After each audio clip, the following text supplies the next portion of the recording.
Le XVe, un siècle fastueux pour la maison de Bourgogne, calamiteux pour le pays de Liège, qui refuse désespérément de se laisser absorber par ce nouvel État en formation.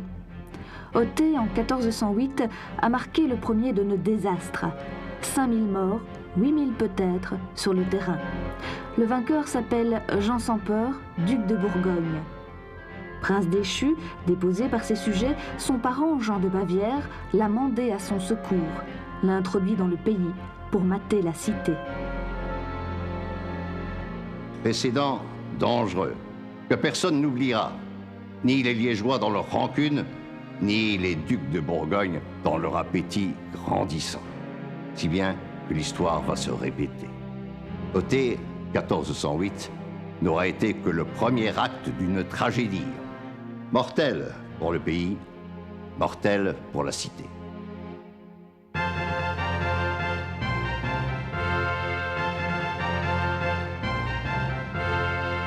Mais non, les Liégeois ne sont pas encore en 1468. Il faut laisser du temps au temps.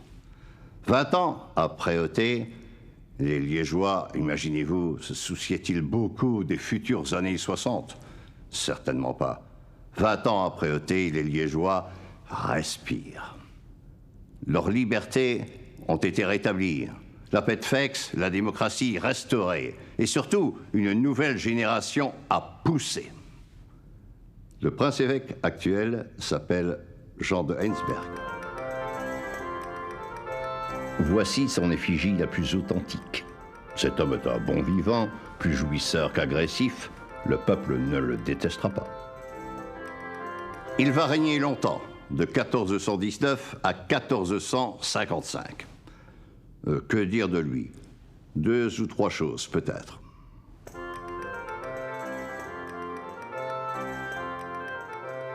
Heinsberg, une virilité prolifique. Sa longévité, son goût des femmes l'amènent à procréer d'abondance. Ce prêtre, cet évêque, donnera vie à quelques 65 bâtards. 65, paraît-il, je n'ai pas tenu la chandelle.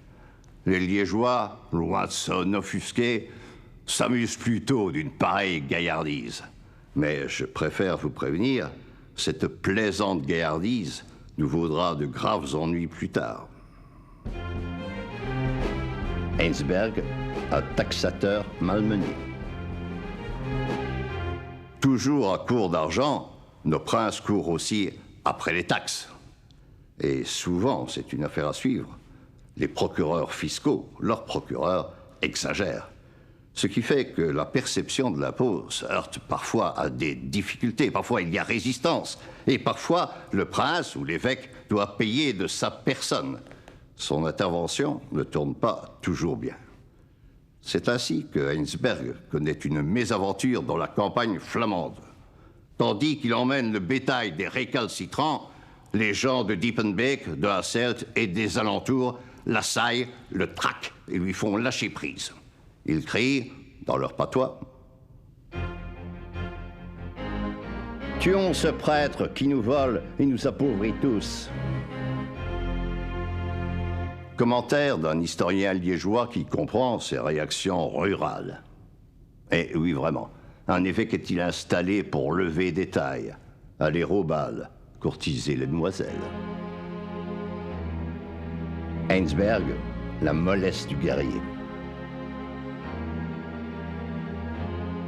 La guerre reprend effectivement en 1430. Ce sera le 2e affrontement entre Liège et Bourgogne. Certes, les Liégeois n'ont pas oublié le désastre d'Othée, mais la nouvelle génération qui a poussé depuis lors leur a rendu vigueur.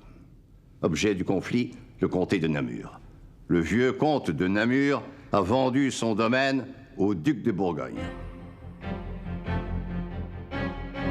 Le duc de Bourgogne, ce n'est plus Jean sans peur.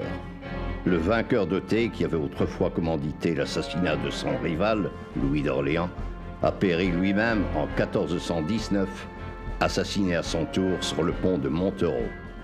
Son successeur s'appelle Philippe le Bon. C'est lui qui fait occuper le Namurois. les Liégeois ne vont pas supporter cette occupation. Pour eux, la Meuse est un enjeu stratégique, une artère vitale. Ils dominent son cours de Dinan à Visé, sauf l'enclave namuroise, évidemment. C'est dommage, mais tant que Namur est namuroise, il ne s'agit encore que d'un inconvénient. Que Namur devienne bourguignonne, l'inconvénient se transforme en danger. Alors, les Liégeois envahissent le comté de Namur. D'où leur vient cette audace? Elle s'explique du fait que le duc de Bourgogne est fort occupé ailleurs, du côté de Compiègne. Et vous connaissez qui le retient là-bas.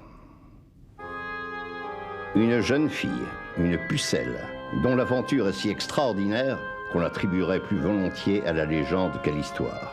Mais les événements sont récents, les documents nombreux et incontestables, Jeanne d'Arc a bel et bien existé. Sa trajectoire fulgurante a dû faire sensation à Liège, comme ailleurs en Europe. On sait que cette bergère lorraine, née aux sources de la Meuse, inspirée par des voix, est accourue au secours du gentil dauphin désemparé, qui ne régnait plus qu'au sud de la Loire et encore. On l'appelait par dérision le roi de Bourges.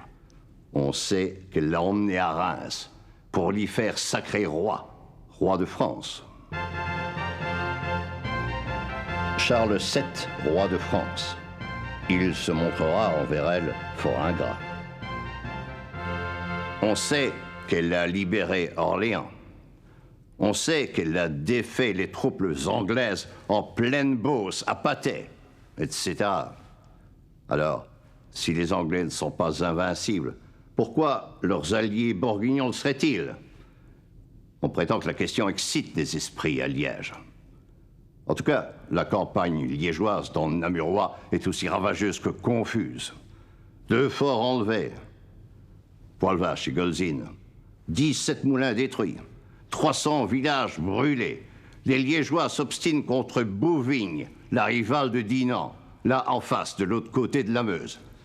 Ils en oublient d'occuper Namur, qui pourtant est à leur portée. N'importe quel chef de guerre l'aurait fait, paraît-il, mais Heinsberg n'a rien d'un chef de guerre. Et bientôt, il abandonne, il s'incline. Parce que Bourgogne, par héritage, s'est rendu maître du Brabant. L'étau se resserre, en effet. Coincé entre le Brabant, le Limbourg et le Namurois, désormais bourguignon, Liège doit plier genoux. Heinsberg implore la paix. La campagne de Namur n'aura pas été la revanche de Thé. Elle n'aura pas non plus sauvé Jeanne d'Arc. Prise devant Compiègne, elle sera brûlée à Rouen comme sorcière le 30 mai 1431. À défaut de sauver la sorcière ou la sainte, elle sera réhabilitée en 1456, puis canonisée au début de ce siècle. Les Liégeois, du moins, ont contribué à sauver la ville qu'elle défendait. Forcés de se rabattre avec des forces sur la Meuse, les Bourguignons ne parviendront jamais à s'emparer de Compiègne. Mais Namur va rester bourguignonne. Et en fin de compte, l'offensive liégeoise se solde par un échec. Néanmoins, il n'est pas accablant. Il prouve au contraire que Liège, 20 ans après Othée, a récupéré sa fierté, son dynamisme, son humeur belliqueuse. Heinsberg, une démission déplorable. Le prince évêque de Liège se fait vieux. Il se sent là, fatigué de ses ennuis. Malgré ses 65 bâtards, il n'a pas d'héritier. À quoi bon continuer encore? Pourquoi se fatiguer à louvoyer sans cesse entre France et Bourgogne? Certes, il connaît les ambitions bourguignonnes et il s'en méfie. Pourtant, c'est à la cour de Bourgogne qu'il séjourne de préférence. Son luxe et ses fastes lui plaisent. C'est dans l'entourage de Philippe le Bon, qui se fait vieux lui aussi, qu'il trouve un certain réconfort. Et surtout, dans l'intimité de son épouse. La voici. Isabelle de Portugal. De son intimité avec Heinsberg, il ne convient de parler qu'en tout bien et tout honneur. Le contraire serait fort dangereux, ainsi que l'avenir va le montrer. Quant aux intentions du mari, elles apparaissent d'autant plus inquiétantes qu'elles ont changé d'objet. Renonçant à jouer le premier rôle à Paris, Philippe le Bon rêve d'unifier ses possessions entre le Rhin et la France dans un royaume bel et grand qui serait le sien. Ce nouveau royaume de Lotharingie implique évidemment d'absorber Liège, si possible en douceur. Pour la succession d'Heinsberg, le duc de Bourgogne connaît un candidat qui convient, c'est son neveu, Louis de Bourbon, lequel malheureusement s'est déjà frotté à l'opposition liégeoise. Le chapitre de Saint-Lambert l'a refusé déjà comme chanoine, et ensuite il lui a refusé le diaconat de Campine. Mais, bon Dieu, que Heinsberg démissionne. Dans ce cas, le pape sera libre de choisir son élu, et il ne manquera pas de choisir le candidat bourguignon parce qu'il est ébloui par la promesse d'une croisade que le duc de Bourgogne a fait miroiter à ses yeux. Alors, mon cher Heinsberg, démissionnez de grâce, vous en serez richement récompensé. Et Heinsberg démissionne en 1455, à la colère des Liégeois qui s'estiment trahis, livrés à leurs adversaires, à la honte de Heinsberg lui-même qui en versera des larmes, au profit de Louis de Bourbon qui fera sa joyeuse entrée à Liège le 13 juillet 1456. De haut lignage français, du sang royal coule dans ses veines, mais élevé à la cour de Bourgogne, Louis de Bourbon a 18 ans quand il devient prince de Liège. Évêque, il ne le sera que bien plus tard. Son règne est considéré comme le plus affreux de notre histoire. Quel mal n'a-t-on pas dit de lui? Étourdi, voluptueux, désinvolte, avide. Avide surtout, il ne songe qu'à tirer de l'argent de ses sujets.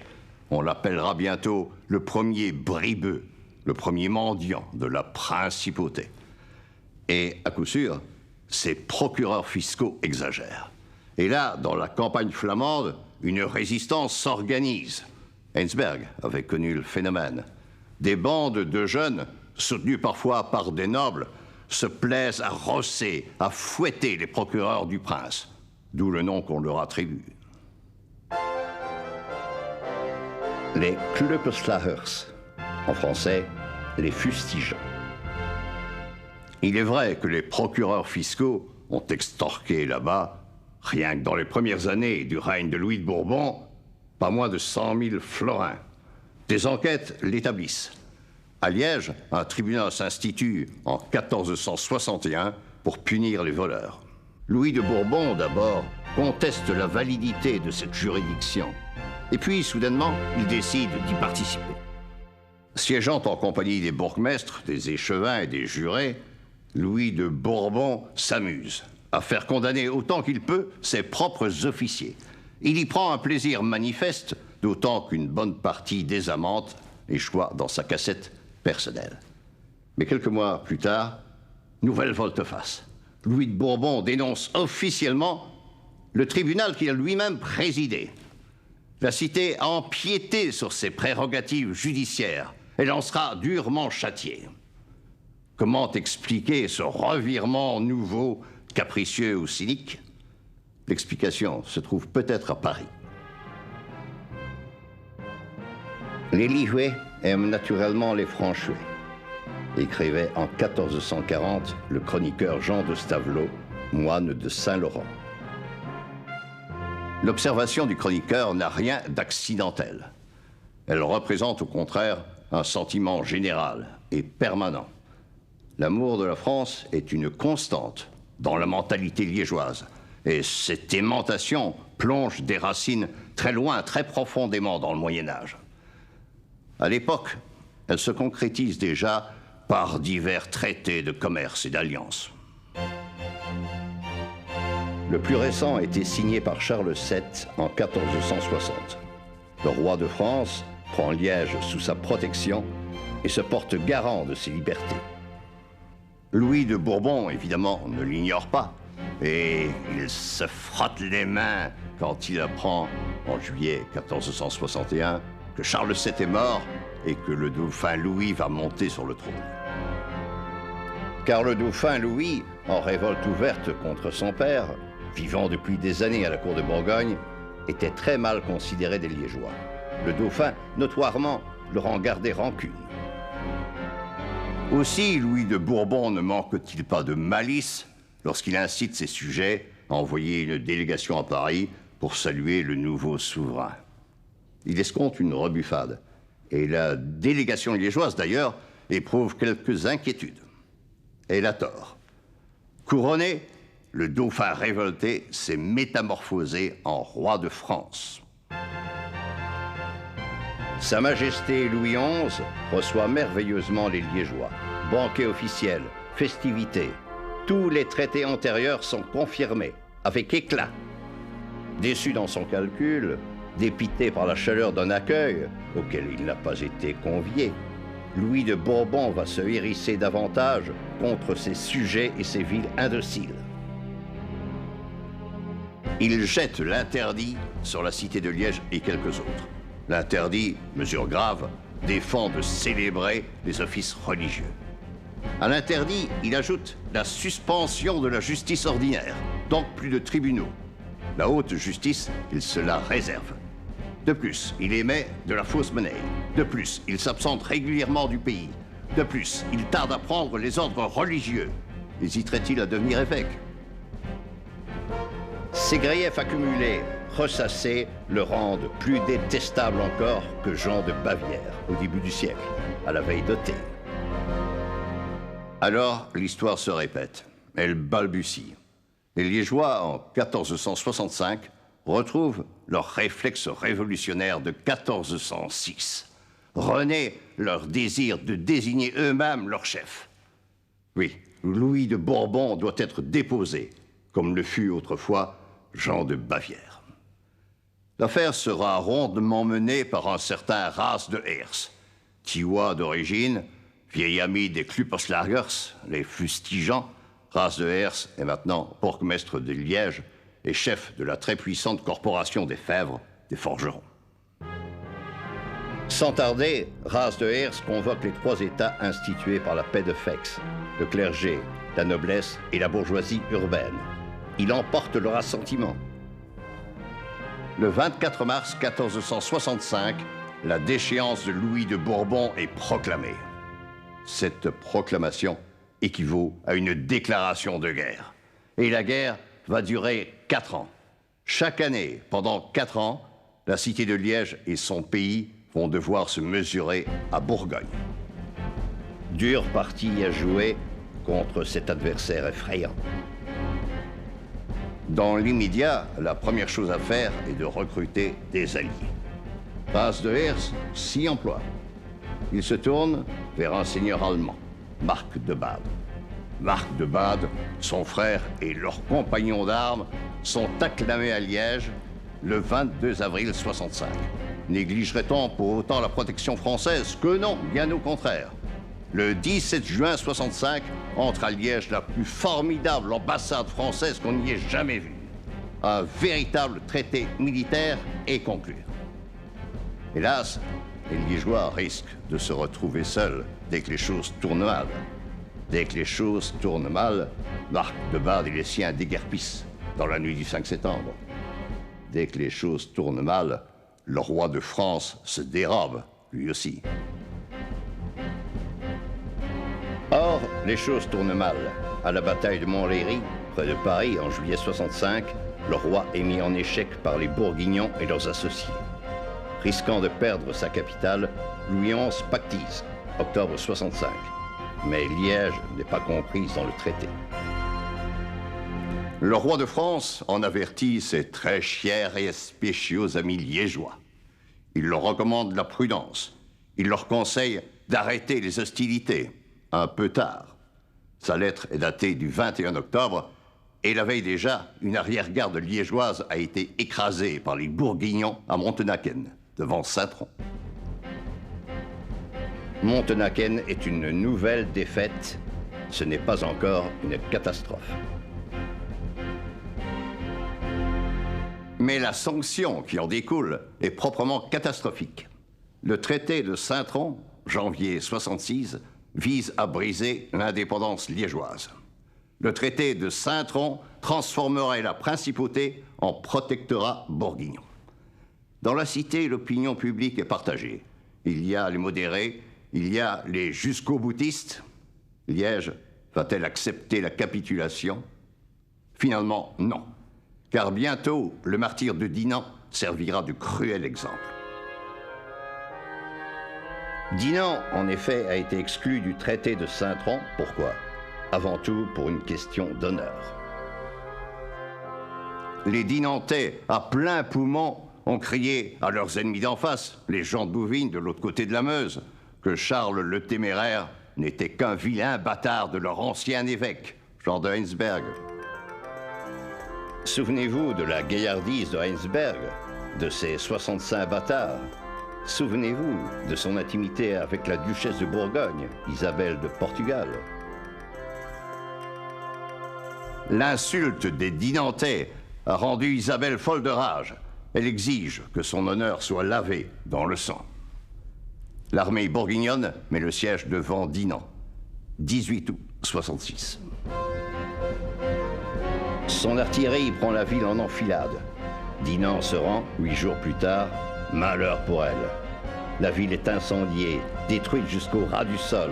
Les hommes, ceux qui ne peuvent se racheter, sont passés au fil de l'épée. Les Liégeois ont envoyé une armée de secours. Arrivée trop tard, elle n'osera même pas engager le combat. À Liège, remords et exaspération. Ras de Hers met sur pied un comité de salut public qui exercera une véritable dictature. Réarmement, mobilisation, mise à mort des opposants. La revanche se prépare. Nous voici en 1467, Liège attaque. Dans la nuit du 16 au 17 septembre, la ville de Huy est reprise, grâce à l'appui des partisans locaux. Louis de Bourbon tenait la ville depuis longtemps. C'est là qu'il a reçu la prêtrise avant d'être consacré évêque en juillet 67. Il parvient à s'enfuir au dernier moment. De là, il se précipite à Bruxelles, où il remet sa cause aux mains de son cousin Charles. C'est le Téméraire que le prince-évêque de Liège, fraîchement évêque, désigne comme procureur. Un procureur terrible. Il envahit aussitôt la principauté avec une armée imposante, de 20 à 30 000 hommes. Les Liégeois, dans leur folie, se précipitent une nouvelle fois à la rencontre de l'adversaire en rase campagne. Le 28 octobre 1467, devant Saint-Tron, à Brustem, ils vont subir une défaite irréparable. Brustem, 1467, est un sanglant désastre. Une répétition du désastre d'Othée au début du siècle. Du champ de bataille, couvert par des milliers de cadavres, Ras de Hers, notre dictateur, s'est sauvé assez piteusement. On ne le reverra plus. La voie de Liège est ouverte. Charles le Téméraire y fait sa première entrée le 26 novembre 1467. Dans un silence lugubre, il y prononce une sentence de mort. Les murailles seront rasées, la paix de Fex abolie. En fait, comme en droit, le pays de Liège n'existe plus. Bourgogne l'a conquis. Et, pour que nul ne l'ignore, le perron, symbole des libertés liégeoises, est arraché de la place du marché, transporté à Bruges, où il sera exposé en guise de trophée. À la fin de 1467, la cité et le pays ont touché le fond de l'abîme. D'où leur viendrait la force de résister encore. Incroyablement, elle émerge des campagnes. Elle surgit des campagnes flamandes d'abord, et puis elle se répand. Un peu partout, des groupes s'organisent, se constituent. Ils harcèlent les Bourguignons, les occupants. Ils coupent leurs communications. Ces maquisards, ce sont des coulevriniers. L'arme qu'il porte à l'épaule s'appelle une coulevrine, un fusil primitif, un tube qui s'allume avec une mèche. Cet équipement suffit pour mener une guérilla efficace. De succès en succès, la guérilla gagne de l'ampleur. Bientôt, il ne s'agit plus d'une guérilla, mais d'une insurrection. Renforcée par quantité de proscrits, avec des chevaliers à leur tête, Jean de Wilde, Gossuin d'Austrel, les maquisards entreprennent de libérer la cité. Et un beau matin, 9 septembre 68, Liège se réveille au cri de « Vive le roi !». La garnison bourguignonne est rapidement maîtrisée. Liège se donne de grand cœur aux résistants. Que veulent ces libérateurs? Réconcilier le pays avec son prince-évêque Louis de Bourbon. Négocier la paix directement avec lui, sans passer par le duc de Bourgogne. Cette politique, apparemment, correspond aux instructions du roi de France. Car la stratégie du roi a changé. Il ne songe plus à utiliser militairement les Liégeois contre Bourgogne. Il souhaite que les Liégeois fassent la paix avec leur prince pour empêcher Bourgogne d'annexer complètement le pays ou de détruire la cité, à quoi pourrait lui servir en effet un allié anéanti. Donc, les libérateurs de Liège veulent négocier. Mais déjà, Louis de Bourbon a pris le large. Sur une embarcation charmante, garnie de musiciens, il a descendu la Meuse pour se réfugier à Maastricht. Dès lors, avec qui négocier? Par bonheur, non par hasard, vient d'arriver à Liège un légat spécial du pape, muni des pleins pouvoirs. Il s'appelle Onofrio ou Onufrius. C'est un homme obstiné. Il va jouer sans cesse son rôle de médiateur.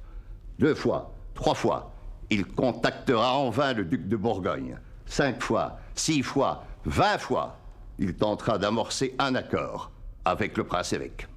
Louis de Bourbon se dérobe sans cesse.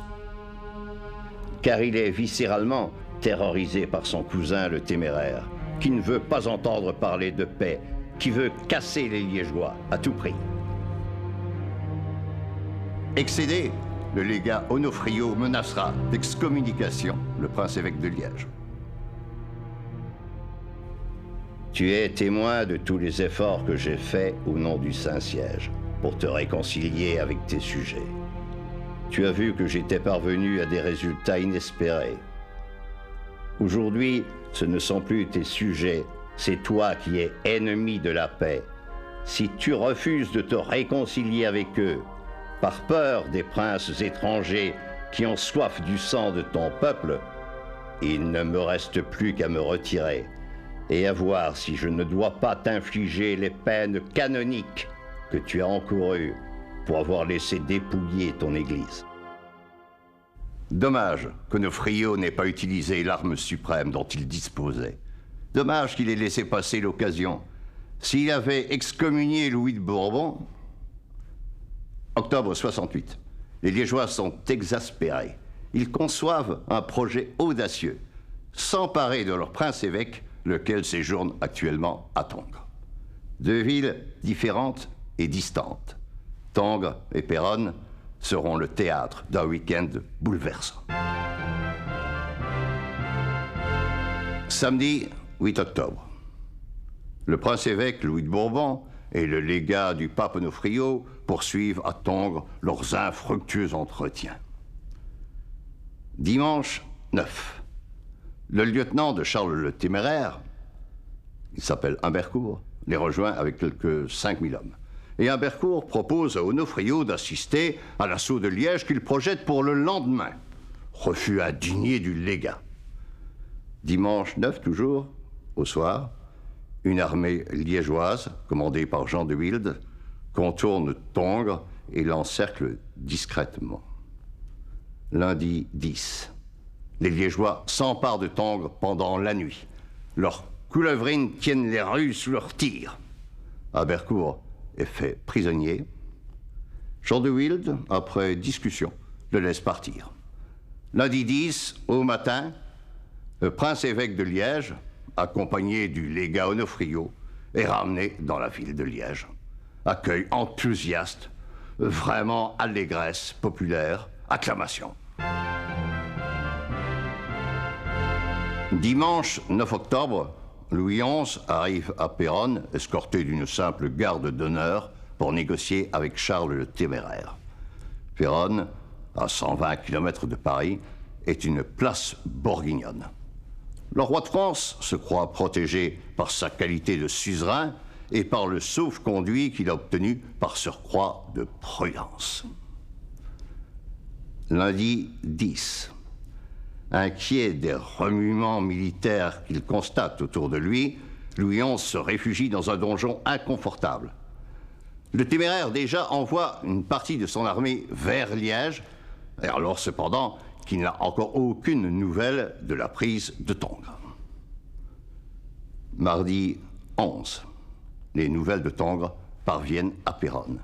Folle colère du duc de Bourgogne, il écume de rage. Son lieutenant Humbercourt, son cousin, le prince-évêque Louis de Bourbon, ont été égorgés, prétend-il. Il en accuse le roi de France. Physiquement menacé, Louis XI accepte de le suivre à Liège et d'assister au châtiment de la ville. À Liège, la réconciliation bat son plein. Louis de Bourbon admet certaines erreurs de sa part. Il fait des promesses. Le peuple l'applaudit et lui jure serment. Grande fête pour célébrer la paix retrouvée. Quelle paix! Le Téméraire approche à grands pas. Déjà, une arrière-garde liégeoise s'est laissée surprendre à Lantin. 500 morts.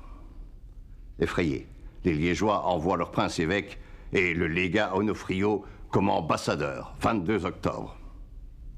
Onofrio sera saisi, dépouillé, contraint de se réfugier à Maastricht sans avoir pu joindre le Téméraire. Quant à notre prince-évêque, il plaidera vaguement en faveur de Liège auprès de son cousin.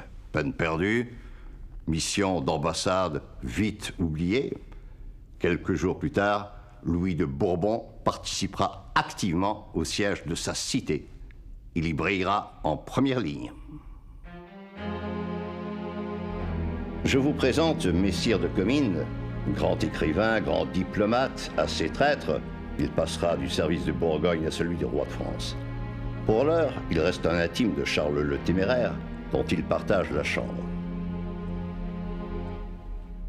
Il nous raconte les appréhensions qu'éprouve le duc de Bourgogne, installé sur les hauteurs de Saint-Walburge, guettant sa proie. C'est ennuyeux quand même que Louis XI occupe la maison voisine. Charles continue à se méfier du roi de France. Ne pourrait-il s'enfuir ou descendre dans la ville, ou l'attaquer même soudainement avec sa garde?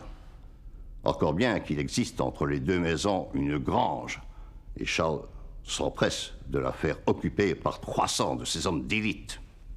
Et puis, il faut quand même se méfier aussi des Liégeois. Leurs murailles sont en partie ruinées et détruites. Mais donc, ils peuvent saillir de n'importe où.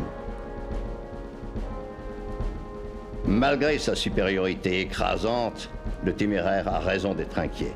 Les Liégeois, en effet, vont saillir. Le 26 octobre, avant l'aube, Jean de Wilde assaille les Bourguignons dans le faubourg Saint-Léonard. 800 Bourguignons sont exterminés. Le succès est retentissant, mais il le payera de sa vie. La main droite tranchée, il va mourir exsangue en rampant vers la ville. Nouvelle saillie, nouvelle sortie, 3 jours plus tard. C'est l'héroïque commando des Franchimontois. Non, ils n'ont jamais gravi ces escaliers. Ils sont montés par un chemin plus oblique, par Fontpirette.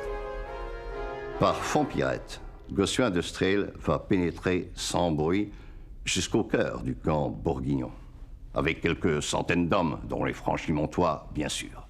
Silence, la nuit est propice, se glisser jusqu'au logis du roi, jusqu'à celui du duc, les saisir par surprise, et tout à coup, malheureusement, le silence se déchire. Bruit, vacarme, combat désespéré, reflux. La tentative a échoué de quelques dizaines de mètres, à peine. L'ultime sursaut des Liégeois expire sur le seuil du Téméraire. Qu'importe à présent les démarches que le roi de France a multipliées pour éviter l'assaut. qu'apporte même le dernier carré de combattants que dirige encore Gossuin de Strel. Il protégera jusqu'au bout la population qui évacue par le pont des Arches. Capturé, Gossuin sera décapité aussitôt. Liège n'a plus de défenseur. Les massacres commencent le 30 octobre, dès la prise de la ville. Viols, égorgements, noyades, 3 à 5 000 victimes. Le pillage sera plus systématique que les tueries. Tout ce qui a de la valeur est enlevé. Ce qui ne peut être enlevé est détruit. Chariots et bateaux emportent vers Flandre ou Bourgogne le patrimoine liégeois accumulé à travers des siècles. Ainsi, la richesse de Liège s'éloigne et s'éparpille à jamais. Le sac, l'incendie seront plus systématiques encore. Durant 7 semaines, des équipes d'incendiaires et de démolisseurs s'appliquent à la besogne. Le pont des Arches est abattu. On ne doit épargner que les églises. À 4 lieues de distance, écrit Comines, nous entendions le bruit comme si nous étions sur place. Et le rougeoiement du ciel, paraît-il, est visible la nuit jusqu'à Aix-la-Chapelle. Mais la vengeance du téméraire ne s'arrête pas à la cité. Il ravage méthodiquement le pays de Franchimont. Les forges, les moulins, les maisons, tout y passe. Malgré les rigueurs d'un hiver précoce, il se plaît à la chasse aux fugitifs. À travers les forêts, il se plaît à traquer l'homme. Comines, qui rapporte les faits, arrête son récit sur la vision d'une femme morte de froid à côté de l'enfant qu'elle vient de mettre au monde. Serait-ce un sentiment de remords, une volonté de réparation qui aurait poussé le téméraire, quelques années plus tard, à offrir ce somptueux reliquaire à la cathédrale de Liège? Non, sans doute, car l'ouvrage a été commandé dès 1466, bien avant le sac, et il était clairement destiné à la cathédrale Saint-Lambert. Ciselé dans l'or pur, rehaussé des mots, ce reliquaire admirable nous présente Charles agenouillé devant Saint-Georges, en armure lui aussi, qui se découvre de son casque dans un geste de salutation. On peut l'interpréter ainsi. Le téméraire tient en main un réceptacle fait en cristal de roche, qui contiendrait ou contient un doigt du saint patron de Liège, l'évêque Lambert, assassiné au début du 8e siècle. La relique, c'est le doigt de Lambert. Et le splendide reliquaire, qui rayonne d'orgueil bien plus que de piété, est le seul cadeau que le téméraire nous ait jamais accordé.